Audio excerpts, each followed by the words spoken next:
ఒక హదీసులో ప్రవక్త సల్లల్లాహు అలైహి వసల్లం ఇలా చెప్పారని ప్రస్తావించబడింది.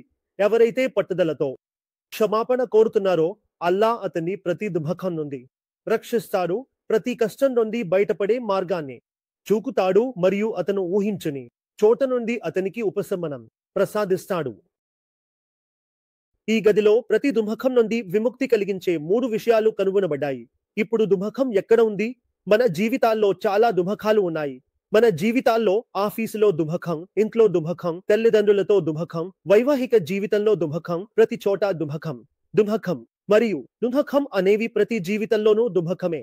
వివాహ జీవితంలో దుఃఖాలు, ఆఫీసులో దుఃఖాలు, ఇంట్లో దుఃఖాలు, రోడ్డుపై దుఃఖాలు. కాబట్టి హదీసులో ఏముంది? ఒకరు క్రమం తప్పకుండా క్షమాపణ కోరితే ప్రతి దుఃఖం నుండి రక్షించబడతారు, ప్రతి కష్టం నుండి బయటపడే మార్గం అల్లా మనకు అంచనా వేయని ప్రదేశం నుండి ఆర్థిక సహాయం ఇస్తారు. ఇస్తిగ్ఫార్ ఎంత అందమైన విషయం! మాషా అల్లాహ్, మన సమస్యలు దూరం అవుతాయి. కేవలం ఇస్తిగ్ఫార్ చేస్తే. తౌబా చేయాలి. తౌబా అంటే నిందితత్వం చేస్తే అల్లాహ్ కరుణిస్తారు. నిందితుడు అల్లాహ్ కరుణలోకి వస్తాడు. కాబట్టి తౌబా, ఇస్తిగ్ఫార్ చేయాలి. ఇస్తిగ్ఫార్ అంటే అస్తగ్ఫిరుల్లాహ్ అని చెప్పాలి. లా ఇలాహ ఇల్లా అంతు సుబ్హానక ఇన్నక అంతమిన జాలిమీన్ అని యూనస్ అలైహిస్సలాం ప్రార్థించాడు. మూర్ఖుడిగా మారేవాడు పట్టుబడడు. మూర్ఖుడిని ఎవరూ పట్టుకోరు. ఏ మానవుడు అతన్ని పట్టుకోరు. కాబట్టి సర్వశక్తిమంతుడైన అల్లాహ్ అతన్ని ఎలా పట్టుకోగలడు? మూర్ఖుడిగా మారేవాడు పట్టుబడడు.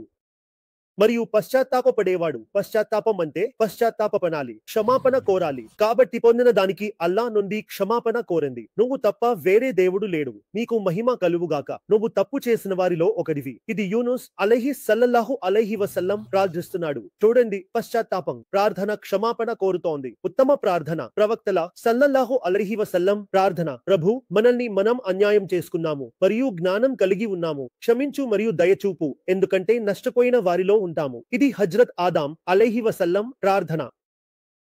యూనిస్ అలైహిస్సలాం యొక్క ప్రార్థన తౌబా. ఆదం అలైహిస్సలాం యొక్క ప్రార్థన కూడా తౌబా. ప్రవక్తలు ప్రార్థనలో నబీ కరీం సల్లల్లాహు అలైహి వసల్లం 100 సార్లు ఇస్తిగ్ఫార్ చేస్తున్నారు. కాబట్టి మనం కూడా ఇస్తిగ్ఫార్ చేయాలి. 200 సార్లు చేయాలి. మనం 200 సార్లు చేయలేకపోతే ఇన్షా అల్లాహ్ మన జీవితం శాంతిగా గడుస్తుంది.